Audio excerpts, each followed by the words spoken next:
ఇస్తారు. మనం మన కోసం బతకూడదురా.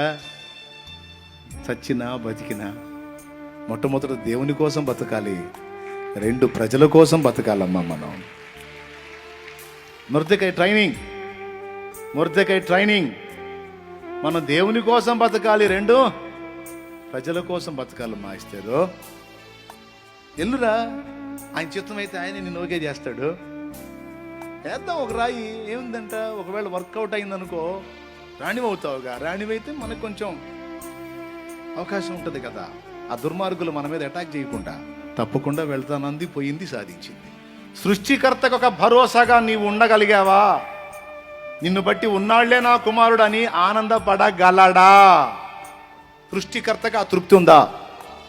ఉందిలే నా కుమార్తె, ఉన్నాళ్లే నా కుమారుడు.